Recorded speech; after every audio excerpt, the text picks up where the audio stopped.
Hi, I'm Kylie Matu. Welcome to Wealthy Millionaire. Today I'm going to show you how much credit card interest can actually cost you. But first, I'm not an agent or a lawyer, and this video is for educational purposes only. Always be sure to consult with a professional before making any financial decisions.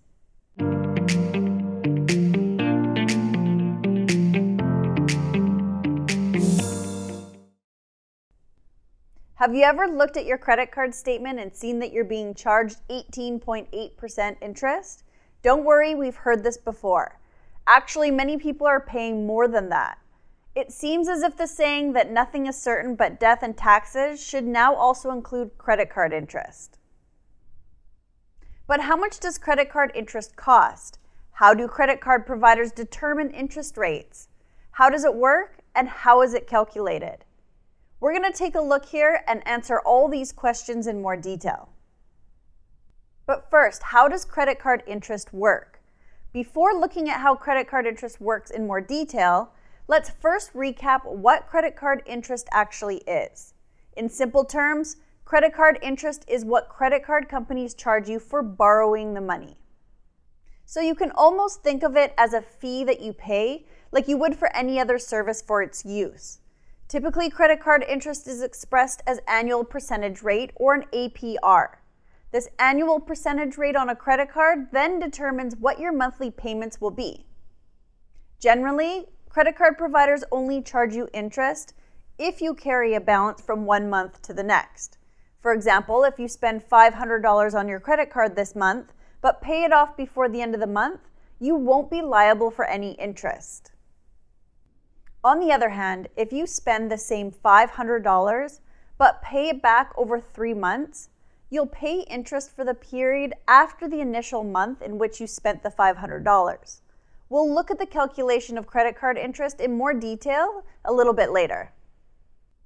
So how do card issuers determine interest rates? This isn't actually a simple question to answer because many credit card providers have different ways of determining the interest rate that they'll actually charge. For instance, some providers charge the same APR for all their customers.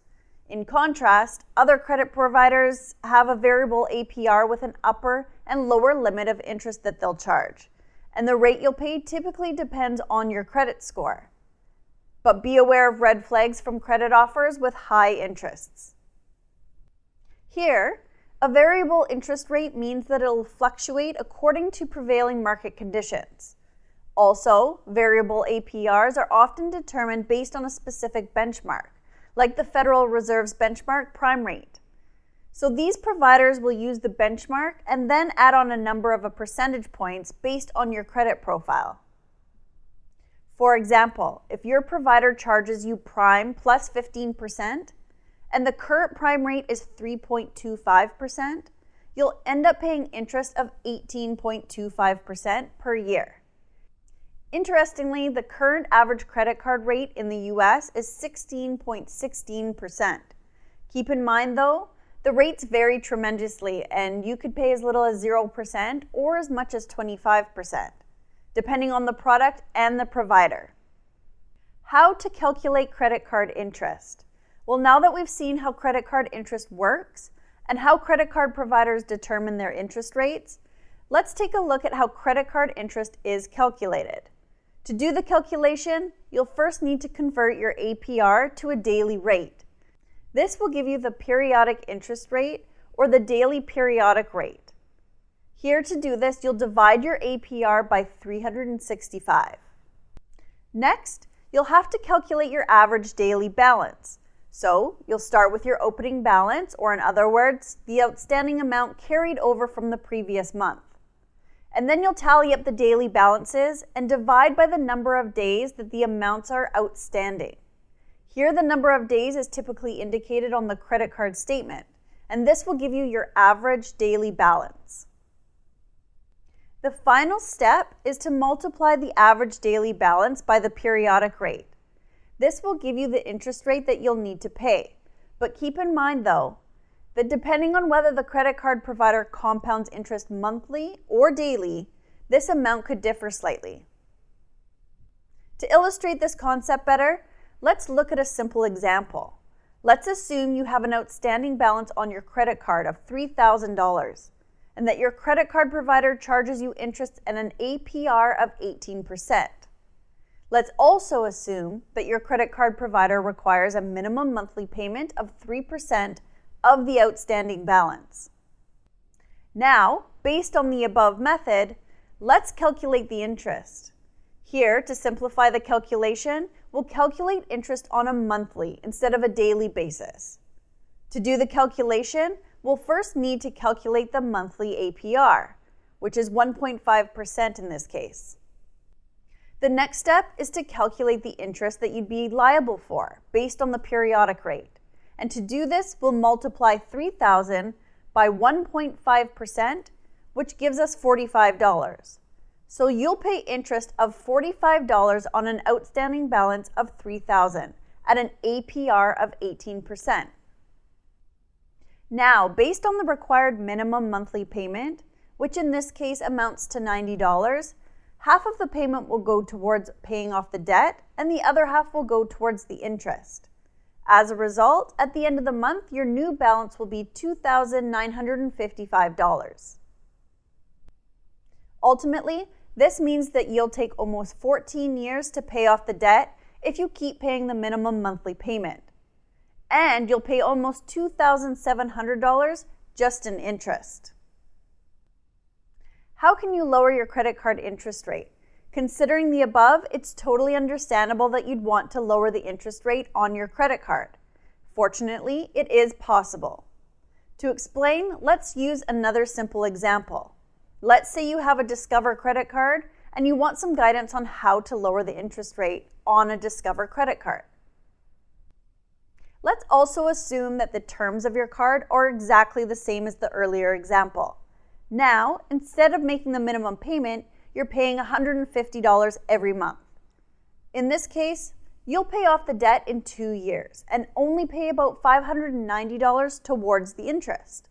That's a savings of over $2,000.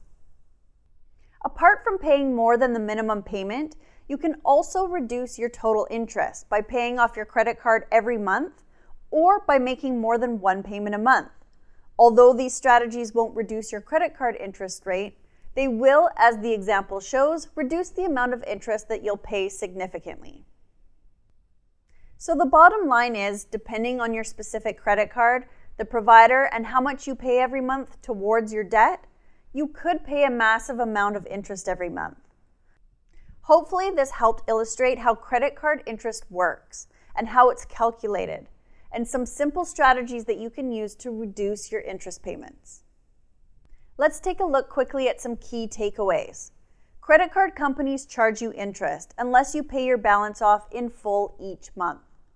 The interest on most credit cards is variable and will change from time to time. Some cards have multiple interest rates, such as one for purchases and others for cash advances. Your credit score can affect the interest rate that you'll pay, as well as which cards you may qualify to use. Let's take a look at the best credit cards of February 2022. First is the Aspiration Spend and Save MasterCard. All credit types are considered.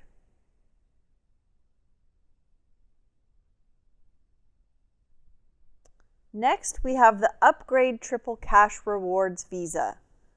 There's no annual fee, but there is a regular APR, which can range from 8.99% to 29.99%. A credit score of 620 plus is recommended, so excellent, good, fair, or average credit. Then there's the Upgrade Visa card with cash rewards. There's no annual fee, and regular APR ranges from 8.99% to 29.99%. It's recommended that you have excellent, good, fair, or average credit score. Let's take a look at some frequently asked questions. Is carrying a balance on your card good for your credit score? No, this myth persists because some people think that if they pay their credit cards in full every month, the credit card company will not report anything to the credit bureaus. As long as you pay after the billing cycle has ended, when you get your bill, your payment will be duly noted to agencies. And also, regular payments trump carrying a balance every single time when it comes to increasing your score.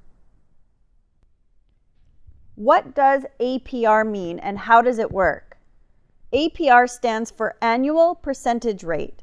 It's the price you pay for borrowing money, also known as the interest rate on your credit cards. And it's how most creditors make the bulk of their earnings. Although APR is expressed as an annual rate, credit card companies use this figure to calculate the interest charged daily and then bill you monthly. Why do some cards have an annual fee? Cards with an annual fee often partner with service providers like airlines, hotels, and retailers in order to offer discounts to their users. For those who fly frequently, stay overnight often, or just love to shop, the benefits of a card with an annual fee can far outweigh the annual fee itself. But for those of us not regularly engaging in this life, cards without an annual fee probably make the most sense. I hope you enjoyed this session on how much credit card interest can cost you. I'm Kylie Mattu. Thank you for watching Wealthy Millionaire. And remember, the more you save, the more you earn.